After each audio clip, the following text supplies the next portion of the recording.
حازم امام هيطيح بمرتضى منصور من رئاسة نادي الزمالك. حازم امام هو دلوقتي اللي هيقدر قانونيا يشيل مرتضى منصور من منصبه. السلام عليكم ورحمة الله وبركاته. اهلا وسهلا بكل متابعين ومشاهدين قناة محمد الدهشان. فيديو جديد وحصري على قناتي. بتمنى في البداية نعمل لايك للفيديو ونشترك في القناة ونفعل زر الجرس عشان يوصلك كل جديد وحصري. وقبل اي حاجة لايك للفيديو وشير للفيديو عشان يوصل لكل الناس، عشان حلقتنا دي فيها حكايات وروايات. يعني كل يوم ما شاء الله قناة نادي الزمالك بتقدم لنا حكايات وروايات وفي مصايب بتحصل. صلوا على النبي كده، قولوا عليه الصلاة والسلام قبل ما نتكلم في أي حاجة. وتعالى نروح لرئيس نادي الزمالك اللي طلع امبارح على قناة نادي الزمالك بفيديو مسجل كان عامله في نادي الزمالك. بقسم بالله فيديو كارثي، فيديو كارثي، وما نعرفش الكورة هتوصل لحد فين في مصر. رئيس نادي الزمالك طلع امبارح في فيديو على قناة نادي الزمالك بيهاجم كابتن حازم امام. حازم امام ابنهم اللي كانوا من شهرين بيشيدوا بيه وفرحانين بيه عشان جاب لعيبه نادي الزمالك من معسكر منتخب مصر، راح وداها لنادي الزمالك عشان تلعب في الادوار التمهيديه. مرتضى منصور طالع امبارح بيهينه وبيعايره وكان ناقص يشتمه، وقعد يقول له انت تابع لجان وانت عاوز تضمن نادي الزمالك وانت عاوز تشيلني من منصبي عشان انت تيجي مكان مني رئيس نادي الزمالك، وقعد يقول كلام كتير غريب مش مفهوم. طب ايه اللي حصل؟ اللي حصل دي كارثه وصدمه. اللي حصل ان كابتن حازم امام بيسن او بيعدل في قانون ان اي رئيس نادي يكون ليه مده معينه داخل مصر. ازاي؟ كلنا عارفين ان اي رئيس نادي عندنا هنا في مصر يقدر ان هو يقعد المهله بتاعته الاولى اللي هم الاربع سنين، وبعد كده ينزل انتخابات تاني وينجح، وبعد كده يقضي مهمته وينزل تاني انتخابات وينجح، وبعد كده يقضي الاربع سنين ويخش انتخابات وينجح. ما لا نهايه. يعني اي رئيس نادي عندنا هنا في مصر ما لا نهايه له في داخل النادي. طالما بينجح اهو قاعد كرئيس نادي، ان شاء الله يقعد 100 سنه لحد اخر نفس في حياته هو رئيس للنادي. فطبعا حازم امام قال لك لا، احنا هنعدل في القانون، وقال لك اي رئيس نادي هيكون في مصر هتكون مدته 8 سنوات فقط. يعني ايه؟ يعني انت كرئيس نادي الزمالك مرتضى منصور دخلت انتخابات ونجحت وقعدت 4 سنين ودخلت دوره تانية ونجحت، مش هينفع تاني تخش انتخابات تاني. خلاص كده شكرا لخدماتك وسلم مفاتيح نادي الزمالك واتكل على الله، لان ايه، في حد هيجي بعد منك وهتبقى هي ماشيه كده بعد كده. فطبعا الكلام ده طبعا اكيد هيسرع على نادي الزمالك وعلى نادي الاهلي واي نادي في مصر. فطلع بقى مرتضى منصور اعترف بلسانه او قال بلسانه كلام خطير. قال يا حازم يا امام، انت بتعمل القانون ده عشان انا امشي من نادي الزمالك لانك انت عارف ان دي اخر سنه ليا مع نادي الزمالك. يعني بمعنى ايه؟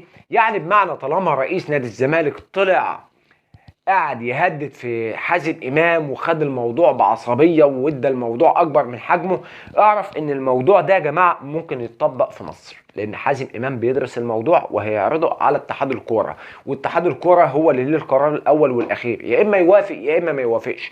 يا اما يوافق ان هيكون اخر سنه لمرتضى منصور السنه دي مع نادي الزمالك، واي رئيس نادي بعد كده هيكون في مصر لمدتين 8 سنوات، يا اما هيرفض وهيفضل برضه الحال كما هو عليه. وزي ما احنا ماشيين كابتن محمود الخطيب رئيس للنادي الاهلي ان شاء الله يقعد 100 سنه، مرتضى منصور ان شاء الله يقعد 100 سنه. ولكن انا من وجهه نظري انا اتمنى ان الموضوع ده ما يمشيش.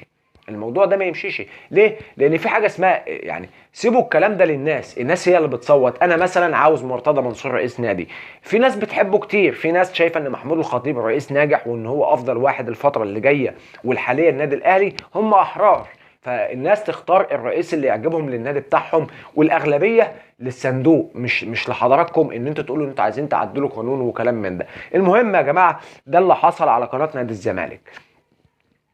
كابتن خالد الغندور بقى يا جماعه، كابتن خالد الغندور كل يوم بيثبت لي ان انا صح 100%. كابتن خالد فاكرين يا جماعه لما طلع من 3 اسابيع او من اسبوعين قال لك انا هينتهي عقدي مع نادي الزمالك 30 نوفمبر 30/11 وبعد كده انا هشوف قناه تانية عايز اشتغل فيها لان انا عاوز اتكلم بكل حياديه. طبعا كابتن خالد قال الكلام ده عشان اصلا قناه نادي الزمالك ما عرضتش عليه التجديد. يعني ما قالش الكلام ده من فراغ وما قالش الكلام ده من دماغه ان هو عاوز يمشي من قناه نادي الزمالك، لا، كابتن خالد عايز يقعد في قناه نادي الزمالك. والدليل امبارح ده حصل حاجه امبارح، ده كابتن خالد كان طالع امبارح يشحت عقد على قناه نادي الزمالك، طالع بالعربي كده يقول لهم يا جماعه والنبي حد يشوف لي عقد، يا جماعه حد يشوف لي عقد ابوس ايديكم. طب اللي حصل ايه؟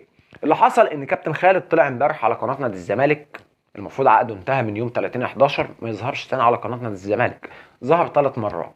الراجل بكل ادب واحترام قال انا بظهر على قناه نادي الزمالك احتراما لجمهور نادي الزمالك العظيم وتقديرا لرئيس نادي الزمالك سياده المستشار مرتضى منصور. كلام زي الفل وكلام جميل. يرد بقى مرتضى منصور على كابتن خالد الغندور في فيديو عمله في نادي الزمالك، اتعرض على قناه نادي الزمالك. قال له يا خالد يا ابني اصبر، يا ابني يا خالد يا ابني اصبر، طلع من ال3 مليار اللي معاك اصرف منهم لحد ما نعمل لك عقد كويس كده عشان تقعد معانا في قناه نادي الزمالك. تخيل ان الكلام ده بيتقال على الهوا. تخيل ان كابتن خالد الغندور بيتقال له من رئيس نادي الزمالك يا خالد يا ابني اصبر لحد ما نعمل لك عقد كويس اصل مفيش فلوس. بقسم بالله يا جماعه مهزله ما تلاقيهاش او مش هتشوفها الا في نادي الزمالك.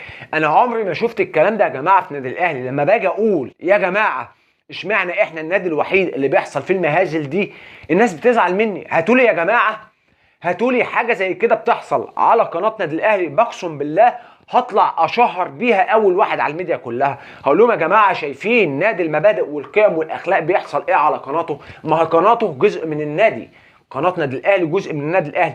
لكن للاسف الشديد انا ما بشوفش الكلام ده، ولا كابتن محمود الخطيب بيتدخل، ولا اي حد بيتدخل.